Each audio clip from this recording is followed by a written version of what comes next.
Can you hear me? Okay, we'll go ahead and get started because there's a couple things that we'll do as we begin. And that one we just talked about. Well, let me just back up and just say Mr. Song done a fantastic job, didn't he? Yeah, it was I thought it was a great job. I think what he was talking about with classroom procedures is something that's so important for us all to know. So I'm glad that we started off the morning with those procedures. I think that was very beneficial for all of us. The next thing I want to say is welcome new teachers. And I will tell you that sitting over here, those of us who have been around a while, you will survive. You'll make it on the other side of this, right? I'm starting year 27. We have 36, 41 years. I don't know. We have lots and lots of years of experience. So you'll see the other side. See how she snuck that in there? She's wanting you all to know that I'm a lot older than her. But anyway, I was just thinking about that. I was just thinking about, welcoming you all. And, we were able to go a couple weeks ago to listen to Todd Whitaker, and he was over in Johnson County, and he did a presentation. But one of the things that he said, and I can't stop thinking about that, is what you do matters. What you do every day matters. And there's so many professions, maybe they make more money, maybe they have different schedules, maybe they have less, are tasked with less, but what you do every single day matters. And that's why we do what we do. It matters. And it matters to our kids, it matters to us. So that's, we always keep that in mind, even when the days are hard or the days are long. What we do every day is important. And so keep that focus and that, just thinking about that as you move forward through this year, because I think sometimes we get lost in the weeds, in the hard stuff. But everything you do every day matters. I'll tell the group a quick story. My wife was a kindergarten teacher under Mr. Sloan there for about 24 years.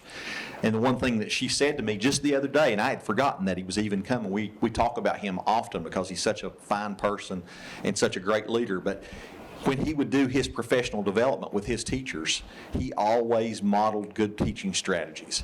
And so he knew how to run centers for those kindergarten classes. And a lot about what he was talking about was that routine and establishing that routine. And that's so, so important for your students. It is. It really is. So before we get started, we're going to go do this quickly because we have about 50 minutes. And so you'll need a whiteboard. It may be red, it may be blue. And you'll need a thumbs up, thumbs down. And make sure you have a marker. And if you don't have one, just step to the next table and borrow one if they've got an extra one. And then the other thing is make sure that you picked up a copy of the Explicit instruction book, because we're going to talk about that and reference it, but I want you all to have that when you go back to that in your school year. Some handouts? Yes. Well, I'm not real sure how I missed you all. Right in the front. There's one for each of you all. Okay, so as you're getting sorted with that, I just want to make sure everybody had the materials. All right, so if you got your materials, give me a thumbs up. Everybody good? All right, perfect. Perfect. All right, so let's go ahead and get started. So really our task today is to think about what is explicit instruction. Have you ever heard of explicit instruction? Yes or no? There's no correct answer on this one. Yes or no? Is that something new? So everybody's familiar with explicit instruction. So we're going to talk about that. We're going to talk a little bit about the understanding and the underpinnings of explicit instruction. We're going to talk, but then most importantly, we're going to talk about how we design a lesson using that explicit model and how important that is. Just as we talked about this morning, how important it is to establish routines and procedures, it's the same thing. How important it is that we have a procedure for teaching a lesson. So really, explicit instruction allows us a procedure to follow as we design and plan lessons. So I'm going to talk a little bit about it. What we know for sure is good instruction is just good instruction, right? It's just good teaching, good teaching. We started this work with explicit instruction in 2016 or 17. And we start looking and researching, and so I went back and looked at the original publication date of this work with Anita Archer. 1974 or 77, she had a new publication. So what we know is good teaching's been good teaching since we've been teaching, all right, in the history of teaching. So that's, it's important for us to know this is a good, solid procedure. It is a process that you can use to know that your lessons are good every day, every time. And the big thing is we got to focus on the learning. That's the most important piece of it. And we want things to be simple and predictable, just like we do with our classroom management. We want things to be able to, kids know what we're going to do. And what we have kids thinking about is what kids are learning, right? So we know that success and achievement and motivation are all big ideas around explicit instruction. So there's really four big pillars of explicit instruction, and one is the content. The next is the design of instruction, delivery of instruction, and then practice. So what we're talking about with content is the standards, right? That's what we're required to teach. So we're talking about using the standards to plan out lessons and deliver those lessons accordingly using an explicit model. So really that's kind of the big arching pillars of explicit instruction. Another conversation that I was having just yesterday was up in Moorhead working with some folks at KDC and taking some training myself. And one of the things that I heard was that teacher pay teacher was coming under fire. You guys are going to be exposed to that because what teachers are doing is they're bypassing the critical content and going just to the fluffy stuff, right? And what Anita Archer has taught us is cut the fluff and teach the stuff, because there's lots of things out there that can be kind of juicy, you know what I'm saying, kind of flashy, and so there's no real substitute for that. And so I found that real interesting yesterday in that discussion, and then I went home and my wife was telling me the same thing. She had read something online recently about how teacher pay teacher was coming under fire because it wasn't research-based or it didn't hit that critical content. So be wary and make sure that you're reading the fine print to get prepared. So we're going to go and walk through an example of exactly what Mr. Mike's talking about. So this is just those big pillars, and you have that on a handout. It's like on a colored print. So on one side, that's the 4 big pillars of explicit instruction. So the biggest thing is we have to look at what the most critical piece of that content we're teaching is. Then we're going to break that down, and we're going to put it in an order that makes sense, and we're going to break that down into smaller chunks. And that's how we know what we have to teach, right? So we have the Kentucky Academic Standards. They tell us what we're supposed to be teaching for our grade level. So we begin there, and then we move forward. So the next thing then is how we design our lessons. This is where it can get, this is where we can really use opportunities to put explicit instruction in there in student engagement. We want to have a good organized lesson. And it doesn't have to be a teacher pay teacher or a Pinterest pretty lesson, but we're talking about the meat of the lesson, right? We want to know, is it organized well? Do we have a good demonstration? Do we have learning goals? Do we know what skills kids need before we start that lesson, or what do we have to pre-teach on that? And it's very clear. We got examples and non-examples, and we lead and model and provide support for kids. So that's really kind of the big bucket of what that number 2 part is when we design lessons. The next part then is how we teach that. How are we delivering that lesson? And that was, we're going to check for responses. We're going to see how students are doing. We're going to keep a check on them. We're going to give them feedback, and we're going to move briskly through that lesson. What happens when kids have downtime? That's right, they get rowdy, they're poking their buddy, whatever, right? They're doing something disruptive. So what the theory is in explicit instructions, if we keep a brisk pace and we keep kids engaged, they're going to keep moving with us, right? Anita Archer says, avoid the void, for they will fill it. And if you don't have them doing something that is going to focus on learning, then you're wasting precious instructional time. Yep, that's right.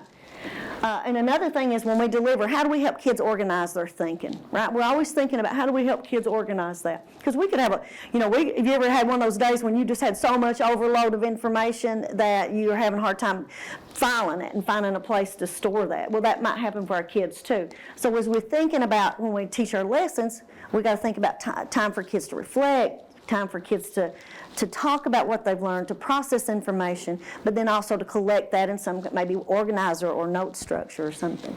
And then the last thing is we got to have practice. And what we mean by practice is that we have immediate practice that happens right after we teach the lesson. We may have some practice in the class, or we do some homework practice. But then we also have some practice that maybe we have at the end of the week, and maybe in a month, and then maybe in 6 weeks, right? Or we call that distributive and cumulative practice. And we're going to talk a little bit more about that. Also retrieval practice. And retrieval. Is a big part of what Anita Archer talks about. But before you go back to that slide just a second, Dion. Let me just throw in a comment here. You may be asking yourself right now, and you might even want to turn and talk to your neighbor about, why do you think this is important? Why do we adhere to or subscribe to this particular method, explicit instruction, over, let's say, discovery? Well, what Anita Archer says is that the why is, number one, this works really well for students that have a lack of background knowledge. It works really well for novices. It works really well when you teach content, and it works really well for struggling students. So that kind of checks all the boxes in public school. Okay, all right. So let's go ahead and go to the next one, and then we're going to do an activity right after this one. But the first thing we're going to think about is, how do we chunk content? When you take a look at the Kentucky Academic Standards, sometimes you read them and you have to read them again, right? You ever looked at one and said, I don't have any idea what they're talking about? I remember when they first came out and we were deconstructing standards, and we were talking about what those standards look like and all those skills that are in there. I remember thinking, we just got to take that piece by piece, right? They were saying, how do you eat an elephant one bite at a time? And that's what we have to do with standards. And that's what we're saying we have to do here. So if that's a big standard, we have to think about what are those little skills that we have to pick out that kids absolutely have to know. And then that's where we start designing our lesson. So we have to make sure that we guide kids along the way, and then eventually we're going to gradually release some of that responsibility to the kids, right? We're going to put the kids' responsibility back on them, and that's how we work towards mastery. So with explicit instruction, we use the I do, we do, you do model. And y'all probably heard of that. Give me a thumbs up if y'all have heard of that. All right, so we're not talking about anything new for anybody in this room. Let me give you a little example on chunking, okay? Anita Archer said she does a lot of work, and she was working with San Diego Unified School District, and she said, I went in and they were teaching converting decimals to fractions. The tenths, the hundreds, thousands, taught it all together in one lesson. And what she's talking about is breaking it down into manageable parts and chunking it. You would just take that conversion of that tens and then do the hundreds and then do the thousands in separate lessons. So that's really what she's talking about right there. And so we're going to practice in the next couple of slides about how we take apart a standard and find those critical skills. But these we're going to talk about front loading, and we'll be. So the is that we critical content. So that's what we're going to be looking for. We have to think about, how do we order skills in order, right? If we're teaching them a skill or strategy, how do we keep that in order? I'm not going to teach supporting details before I teach main idea, right? Or I'm not going to talk about conflict resolution or plot resolution until I teach the structure, the story. So there's things that make sense that we teach in an order, and then we have to make sure we break them down into smaller units, like what Mr. May was talking about. So those are things that we have to remember. We also have to be organized, and we're going to keep that focus, and we're going to use a routine, right? We're going to use an I do, we do, you do model. So we're going to practice that together right now. So we're all going to take a look at this one. I always choose this one because this one's come straight from the standards. This is a Kentucky Academic Standard reading for informational text. And you'll see that we're going to read closely to determine what the text says explicitly, to make logical inferences from it, cite specific textual evidence to support conclusions drawn from the text. Now at your table, write down the critical components of what you see in that standard. What are the big pieces that kids have to know? You can talk at your table if you want to talk through it. You can use your whiteboard, you can use a Post-it note, but what are the skills? See if you can find what are those skills that kids have to be able to do in order to have mastery of that standard. And I'm going to give everybody about 2 minutes.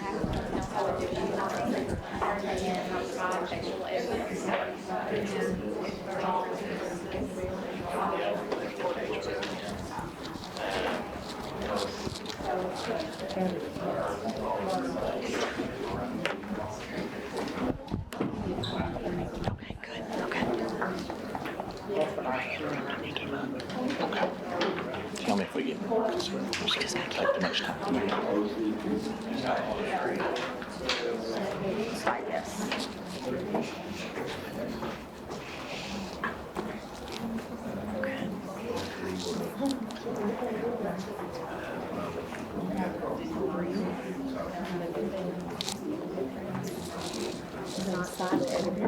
On your way.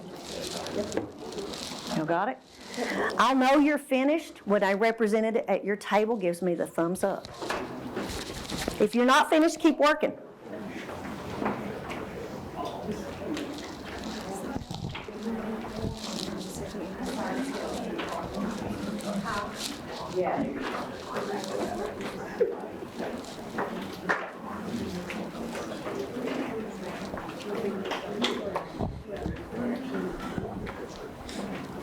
Put them on the whiteboards. Okay. Are we ready? Okay, I think we're ready. So just for the sake of time, we'll move forward. Okay, let's start back here. Table 1. Tell us one of the things that you found, or we're going to call you table. First table, what we're going to call you. What's something that you all found is absolute critical skill? Being able to cite evidence. Okay, they got to cite textual evidence. Anybody? What about you guys? Inferencing. Inferencing. Wow, it's a big task. How about over here? You guys got one? Supporting details? Okay. Produce answers by citing the text. Yeah, produce an answer by citing from the text. First, I have to be able to read. First, they have to be able to read closely. Okay, okay. What else? Drawing conclusions. We've got to be able to draw conclusions. They've got to be able to comprehend what they're reading. They got to be able to comprehend what they're reading, He said cite text. and they got to cite text. Wow. So that's just all we got to do on that one standard. We just got 9 more just like that one in information, and we got 10 more in literary text, and we have composition standards, right? But the thing about it is exactly right. What you guys did, you just pulled out those critical content. So after we heard everybody, what's the very first thing we have to make sure they can do? Read. Read. And read closely, right? Fluently, but they also have to read closely. So what if you can't read closely? What are you going to do? What if you got a bunch of kids that are having trouble? They're not reading on grade level, or they have trouble with close reading. Whole grade. Yep, you might have to read as a whole group, but you're also going to have to teach them a skill, right, on how to close read, right? I'm going to have to teach them, maybe I might have to work on that as a prerequisite skill. I may have to teach them a strategy for close reading. You're right, though. The next thing that we have to say is explicit. We have to know what text says explicitly. What else do we have to know? So we have to be able to infer. Can you learn? I mean, how hard is it to infer? For our kids, when we get to 4th grade, the standards in reading talk about inferencing, and we build up to that. So like in 2nd grade, we ask questions like who, what, when, where, and why about text, right? That's how we're building our capacity to be able to make inferences, because we can ask those questions. Sometimes kids may not have that skill, right? Sometimes they may have to back up and we have to work on a skill. Now remember, we're still thinking about the end in mind, because we got to have mastery of this. So how are we going to pick out what's the most important things to teach, and how can we do that most efficiently to move kids as far as we can? Because we can't drag our feet and teach 7 lessons or 12 lessons on inferencing and close reading, right? Because we got to move. Again, we got to move at a brisk pace, but we also have to make sure that kids get what they need. So looking at, I love this example because this one gives you an example of when you see this one here, you'll see the center, it's reading for information, and that's the 5th grade standard 1. This is what it looks like in 4th grade. This is what it looks like in 6th grade. So what if I'm a 5th grade teacher and I need to think about what skills kids need when they come? I can look at what that standard said they had to be able to do in that grade before. So let's take a look at it. What differences do you see between 4th and 5th grade? Just take a second at your table. You can have 30 seconds at your table to talk through. What's the difference? We call that an increase in cognitive demand. What are we asking kids to be able to do differently? You can talk at your table.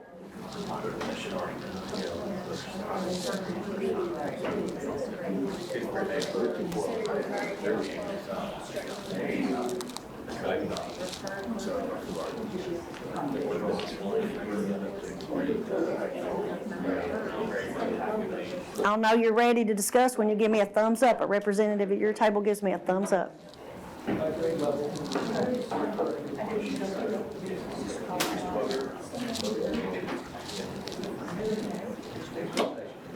Okay, all right. Are we good? All right, so what do we have to do? What changes? It goes from referring to details, and then in fifth grade, they're quoting accurately from the text. There's a difference there. So, right, so we call that an increase, like I said, we call that an increase in cognitive demand, but what we're asking them to do in fourth grade, they gotta be able to do that plus a little more in fifth grade. So if they're having a little bit of trouble, if I'm trying to design my lesson, I'm gonna check to see if they can refer to details in their text. That might be my little check that I do, right? Or when I'm assessing if they've got that prerequisite skill, that'll let me check to see where I need to move forward with my lesson. So it helps me think about my lesson design. All right, and then by the time they're in sixth grade, what's the difference? Right, they have to do what? Cite, right? So that moves another level of demand. They're going to have to cite it. So in the fifth grade, they have to quote it, but then they're going to have to cite that at the sixth grade level. And you see, it just continues to build, and it's the same thing for, all the way up from kindergarten, first, second, third, fourth, fifth, sixth, seventh, and eighth. We just continue to build on that because ultimately, in the end, when they are ready to graduate, we want them to be able to read close and determine what the text says explicitly. We want them to be able to infer, and we want them to back it up with details from what they read, and they can reference that and cite it in the text. So when they graduate, that's what we want to be able to do. So every year we're building that skill. And so that helps us guide us. This is what we're having to do, right? As teachers, this is what we're going to be doing. We're going to be teaching our standards. But we also have to remember how to focus those lessons and keep students progressing and learning. All right, so now let's talk about how we can have students respond in a lesson. So we're going to practice this one together. So let's think about our lesson we just had. And how are we going to have students verbally respond? So let's just pick a skill. Let's pick one. Let's say inferencing. All right, so let's say we're having students infer. So that means they're going to have to be able to kind of read between the lines or tell us what's happening in a text or a picture or whatever. And so how would we do that? We're going to brainstorm together. How would we do that for a verbal response? So how might I get a verbal response from kids? Ask them a question about what's going like, what are the characters doing in the text, or to get a response so they can infer what the characters are doing in the text. So I could just simply ask questions? Absolutely. What else could I do? What else did you guys do? Turn and talk. I used a turn and talk. Okay. I used partner work. Okay. So there's lots of ways to have kids respond orally. All right, so now, how about a written response? So let's think about a written response and let's practice it. So I'm going to ask you, what were 3 tasks? Did you already write those down? What was the number 1 task from this standard that kids needed to be able to do? Put that on your whiteboard on a Post-it note. You all think about it and write that on there.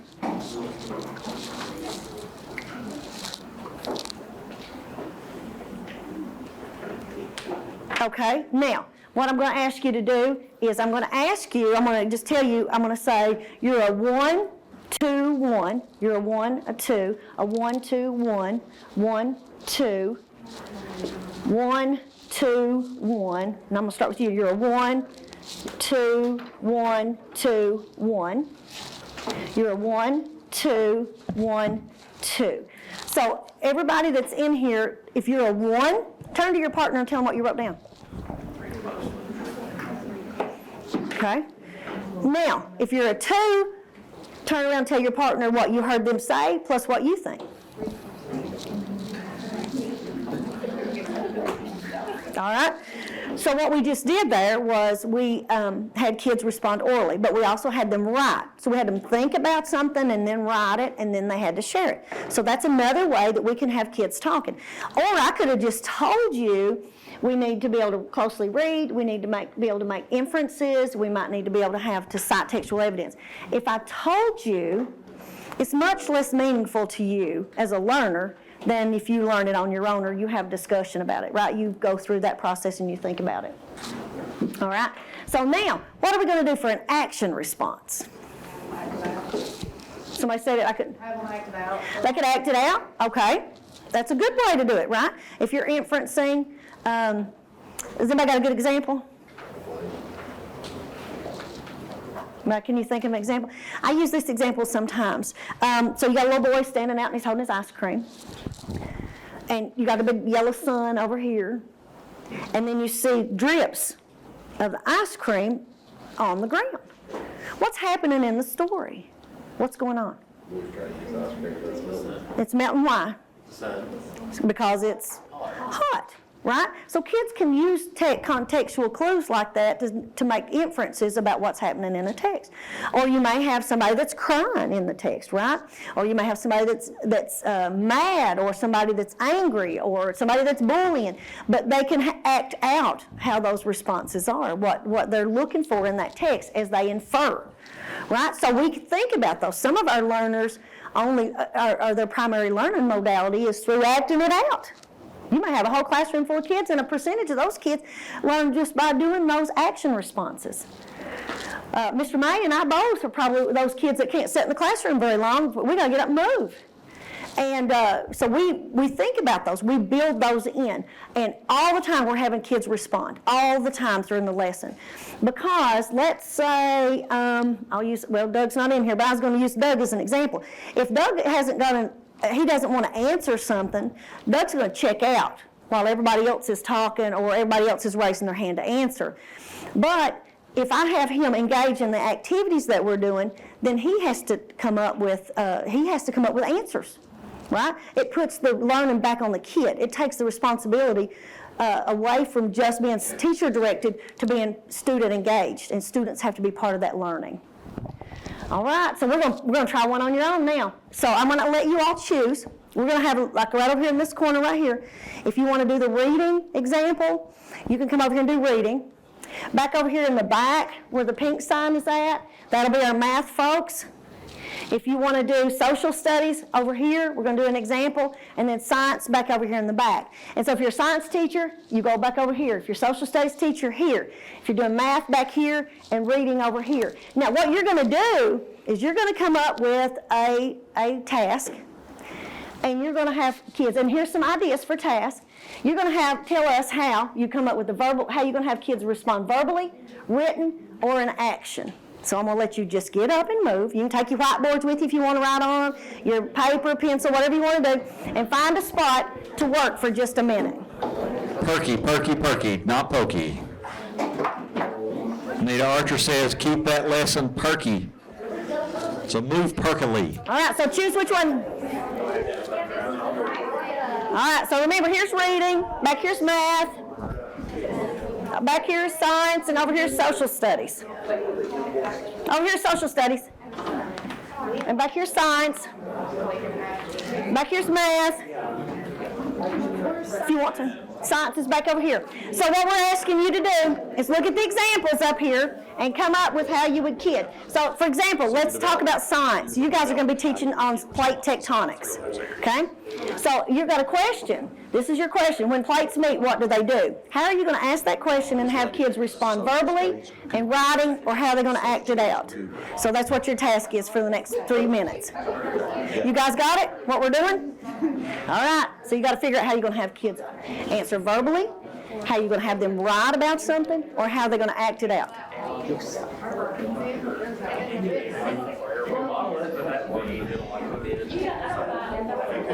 You can use your whiteboard. You can use your thumbs up, thumbs down card. You can use Post-it notes, whatever you need. Is this the reading group? We have a reading specialist, but she's asleep right now. So y'all, what's wrong? Y'all get, you got the. Oh, okay. So you know what you're doing. You get out.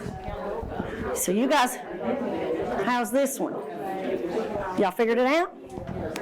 All right, y'all already got it? We feel confident. It's you math people. So, okay, so y'all know how you're going to have them verbally respond. Well, how are you going to have them to build? What are you going to have them do for an action?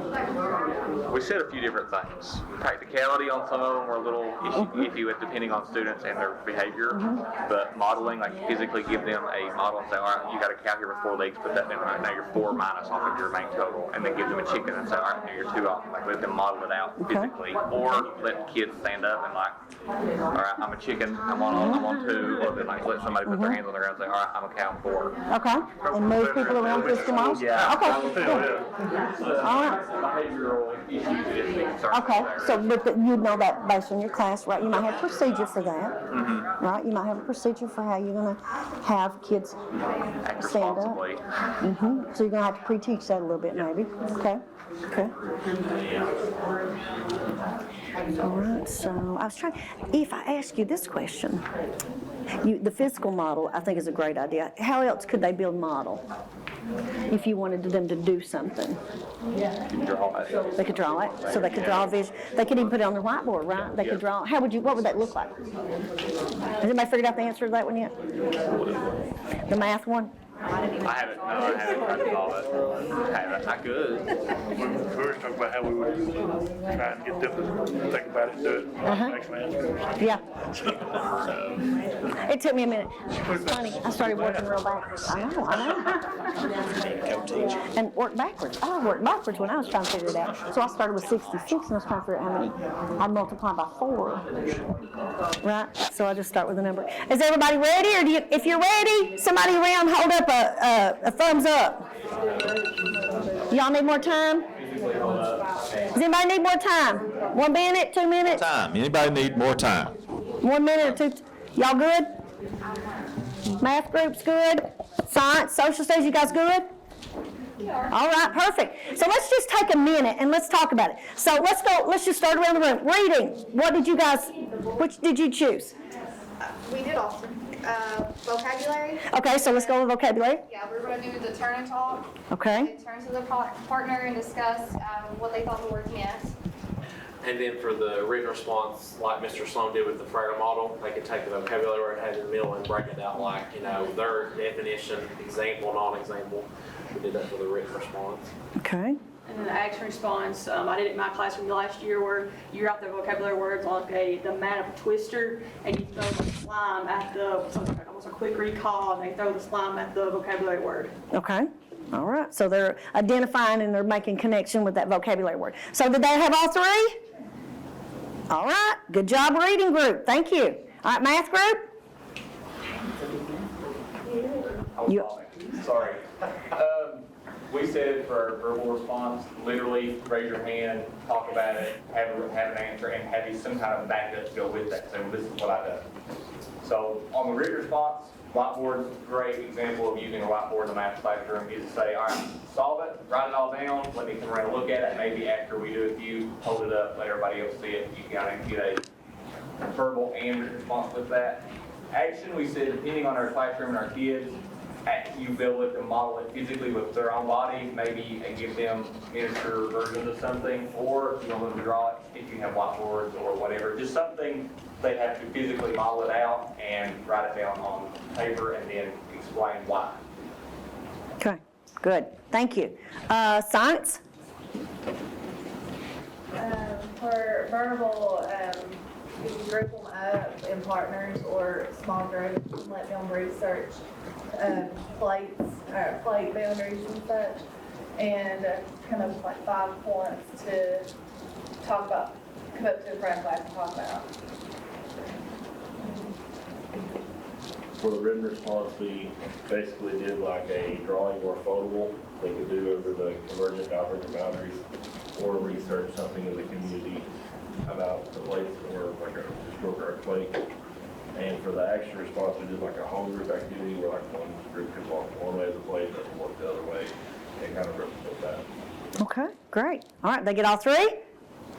Okay, great. All right, social studies. Tell me what you all are thinking about. Well, for our verbal response, we talked about doing a turn and talk and discussing it with our shoulder partners.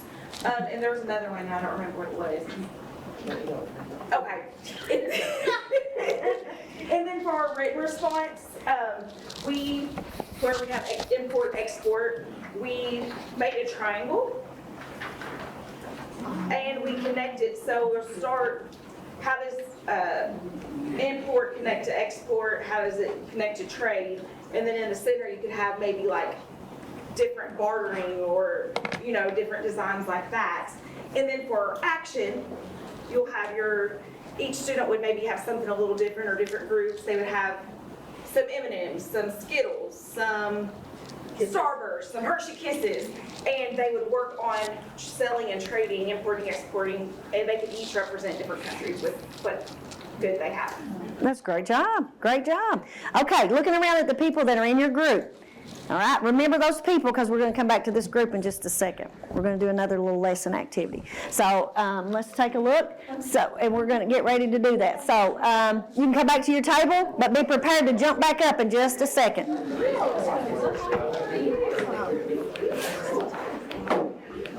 Good job. Great job. Oh yeah, give everybody a round of applause for that. When everybody did so good. Round of applause. That's right, a round of applause. Good job, good job. So when we think about it and we talk about it, it's important to think about how do we include those things, right? It's important to think about how we include multiple ways to have kids respond, because we want kids responding all the time. Right? We want them up moving, we want to consider verbal responses, written responses, and we want some action responses. And they can just get up and move, right? They can get up and choose the four corners activity if you're working on an answering an ABCD question. So let's talk just a little bit about it. So when we think about how do we design our lesson, because I'm going to ask you all to go back to your groups in just a second. You're going to talk about your own lesson, how you're going to design a lesson. So how are you going to get kids' attention? You know, this morning, Mr. Sloan said, let's do this right here. So when I raise my hand, what does happen? Right? Everybody raised their hand, and what else happened? Push. Right. We stop talking. So that could be your procedure. First, you get your hand, and then you might have a verbal cue. All right, let's all answer. So let's say, I'm going to ask you all this question. So I'm going to hold up my hand, and I'm going to say, what is your favorite color? And when I open my hands up, you're going to say it. Everybody's going to say it together. Everybody. So I'm going to look to see if everybody says their favorite color. Ready? Thinking about your favorite color, and your favorite color is? Blue. All right. I heard some pink and black and blue, all kinds of good stuff, right? But everybody responds that way. So I have a signal or a procedure, same way that I do things in my classroom when I'm establishing my classroom routines and procedures. One of the things that Anita Archer has done recently is really research the difference between attention-getting openers and openers that provide the student with success. So when you think about your bell ringers and you think about your opening, your hooks, if you will, think about providing the student with differentiation and variety and making sure that there's a level of success, because what the research is telling us is that when you provide students with success, what happens? Think about it. If you're practicing the guitar and you've been just practicing a few weeks and you've been going to lessons and the guy says, oh, I can make that song out now, it motivates you to go work a little bit more, doesn't it? And Anita Archer talks about her cello. Yeah. And so just think about that when you're providing that, when you're thinking about that opener and you're getting that established. Make sure that you're providing that student with a level of success, not false success, but find things that they can do that they can engage with. Right. And so we'll talk a little bit. So the thing about it is, before you start the new lesson, we're going to review what we learned yesterday. So if I come up here and tell you that yesterday we talked about the three branches of government, and we had the legislative, executive, and judicial. And the executive does this, and the judicial does this, and the legislative does this. And I've given you that information, what we learned yesterday. What did you do? You probably checked out, or you didn't think about it, or you said, oh, she's thought of it, so I don't have to think about it, right? But if I ask you to pull that back, so what were the three branches of government? Turn and talk to your partner. No. Okay. So that is a retrieval. We're practicing retrieving information. It shifts the learning, right? It shifts it. It puts it back on you to recall that or to Imports going practice out, that. Exports coming in. All right. So when we do that, when we review from the previous day, think about how you can shift that learning from you just regurgitating everything that you did yesterday, but to have them retrieve and pull information. So what does the legislative branch do? They make Laws, right? So you're gonna have them talk about that. So what does the legislative branch do? Turn and talk to your partner. But what Nepal's talking about, Mr. May is saying that we set them up for success. We give them the opportunity to have that discussion. I can come up with an answer. If I can't recall it from yesterday, I can be successful because I have some people to talk to. I was out when you asked the question initially, I'd like to apologize. But I think that one thing, when I look at elementary school, that say there's the benefit of like other people here that like some of those that are like teaching everything in elementary, is it's no longer just about memorizing those things. It's about using a text or a source that feeds that information so the students can use it that way. You know, being able to retrieve and to look at, so it slowly becomes part of that too. That's right. So that might be part of the review. What document did we have that told us what the judicial branch or the executive branch did? What did we use? What tools did we use?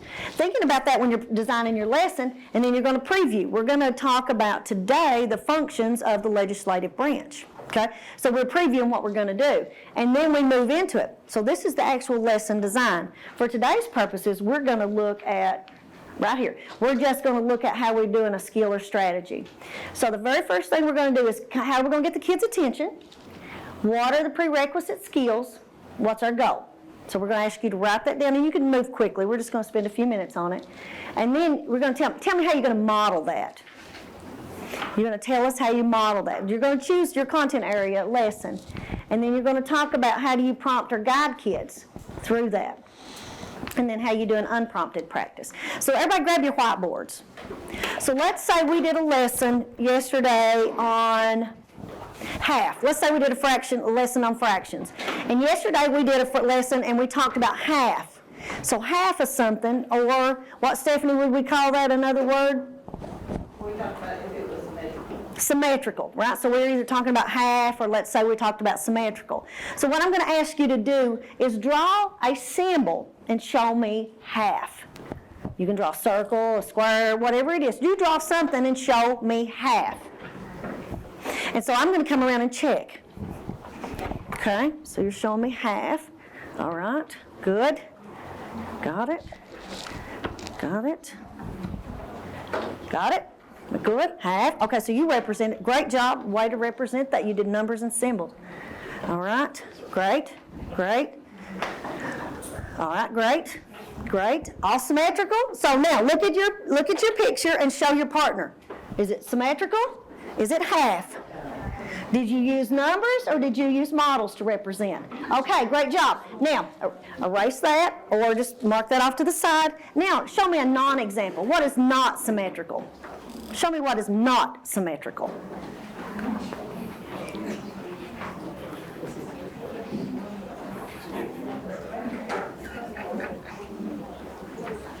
Good. Good. Good job. Good job. Let's see. Yep, perfect. Perfect. Perfect. Perfect. Perfect. So you have a non-symmetrical? Perfect. Good. Good. All right. So it's as equally as important for me to show you what it is as what it is not. Okay. And so we think about that. We think about how we do that. How do we have a verbal or physical prompt? So let's talk a little bit about it. So I'm going to just let you all, and I'm only going to give you 5 minutes, but I want you to talk through the steps of that. So remember your group with your content area?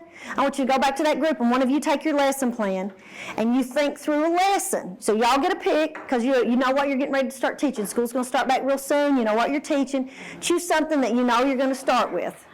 Think about your curriculum document and grab your paper. We're going to just spend about 5 minutes on this and go talk to your group about how you would teach that lesson.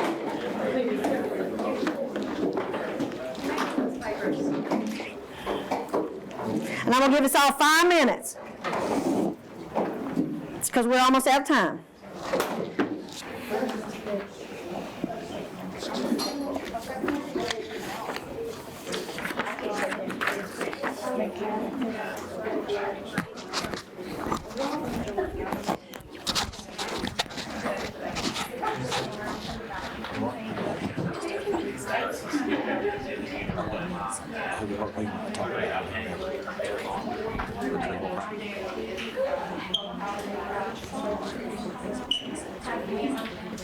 Just go ahead and read it if you want to.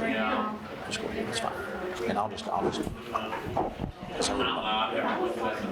trivial activity. I can't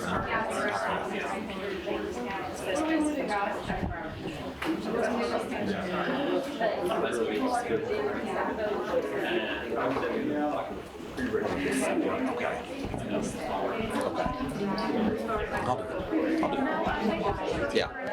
Right. I got some things to talk about when I set that up. Just take a minute. I mean, it won't be long at all. Okay. 10:45, right? Is that right? I'm gonna switch it to 2 minutes. We'll see where they're at. The second grade is, third grade is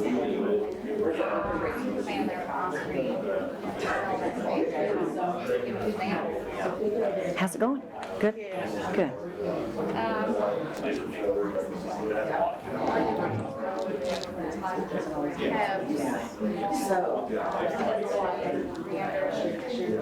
Small excerpts that they can refer with, practice that as a class. And you can do group work, they have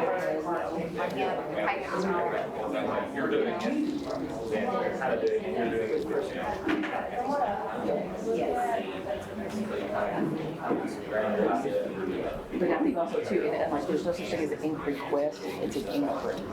And inquiry is not locked into its little moment, inquiry is how we do it.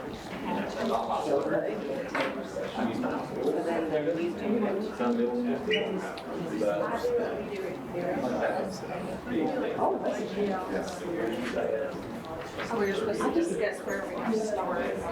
Right.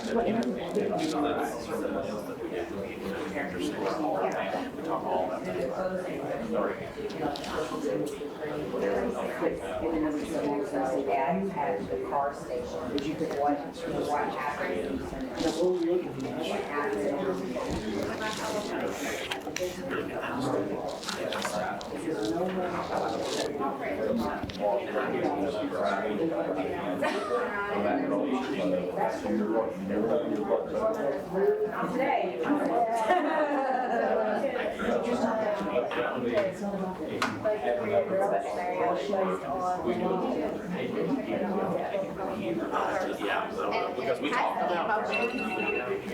Okay.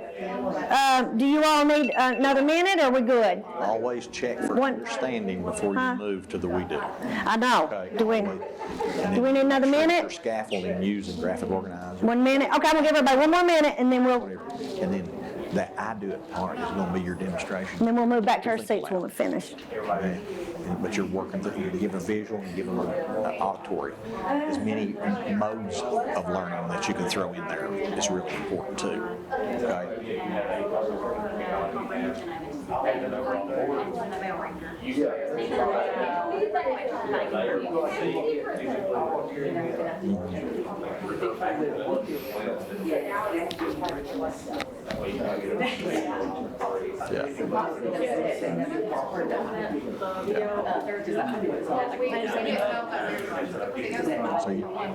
So you just want to gradually release that responsibility to them. And so when you model it, you got the anchor chart, then you use that anchor chart, and then you build in a graphic organizer and let them do a bunch of examples. Check for their understanding. At that end part of the we do. All right. Just for the sake of time, we can pause right there. And folks, just make your way back to your seat and thinking about your lesson. You want to do that one? And that one.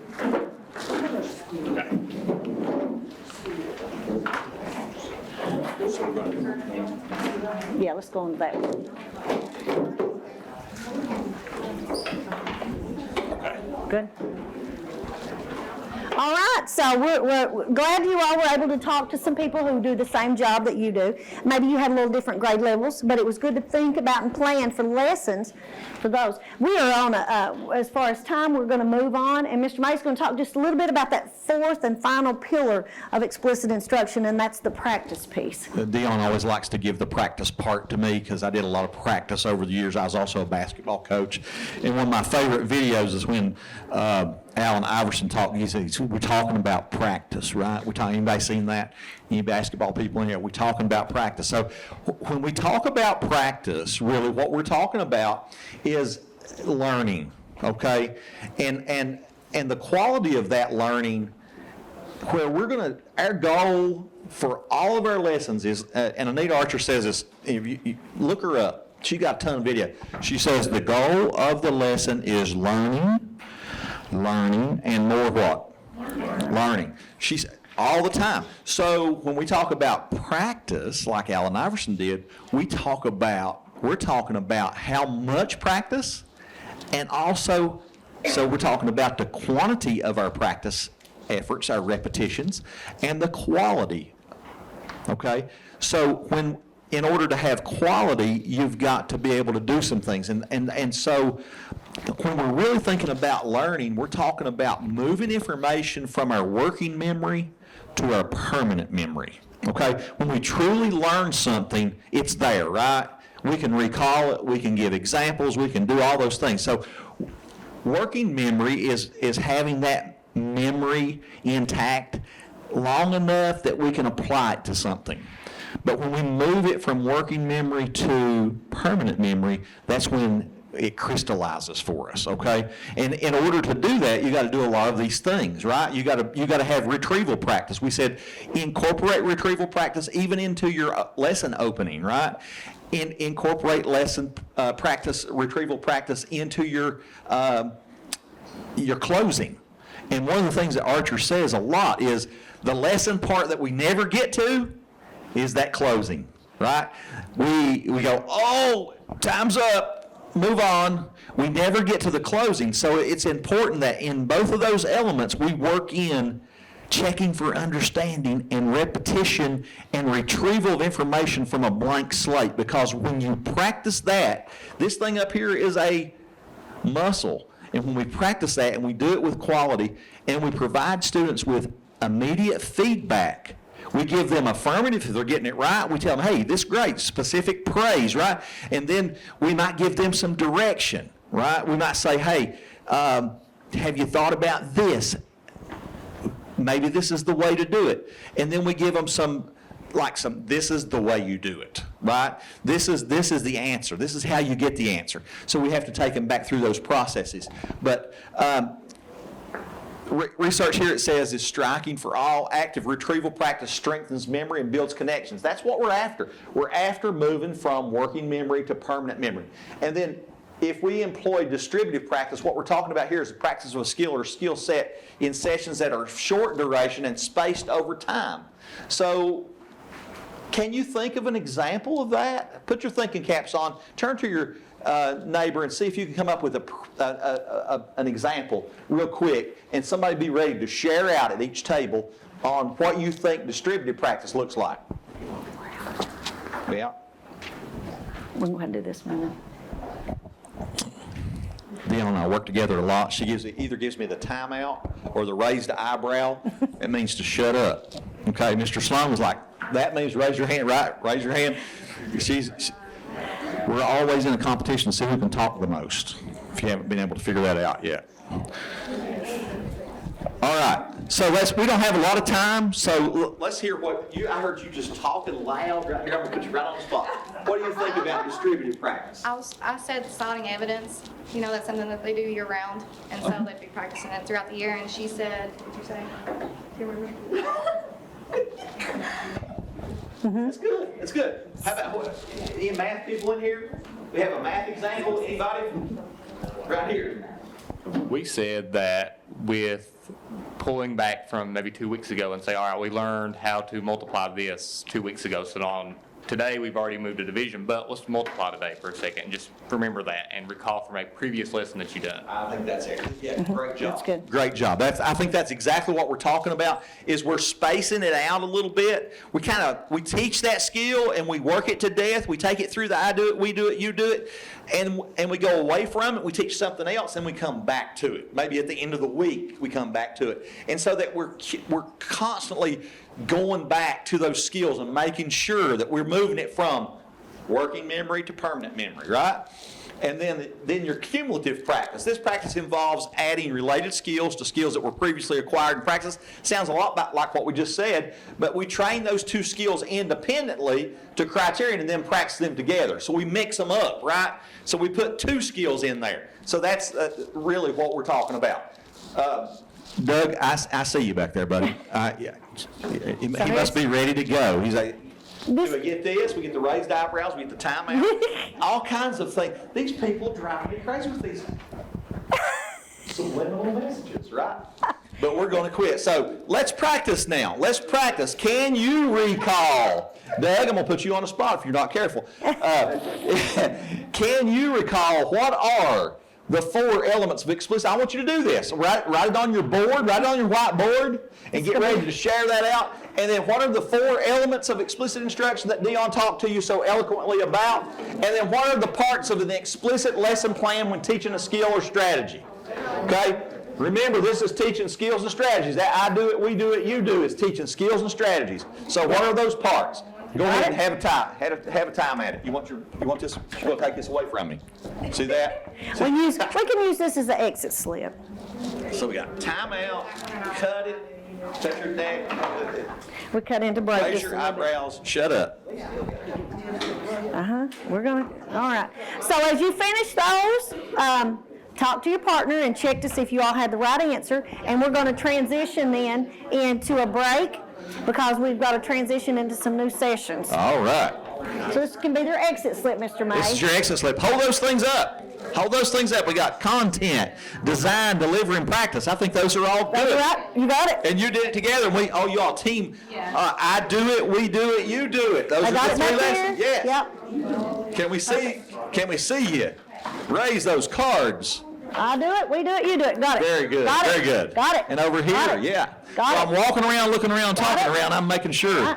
Another archerism. Delivery, and then what are the 3? And okay, that one is one of them when you're talking about explicit. But when we're talking about the lesson plan, we were talking about the model. You got it? I do. You got it. I do. You got We it. do. You do. All right. And so, Mr. May, if it's all right, we'll let them go on to break.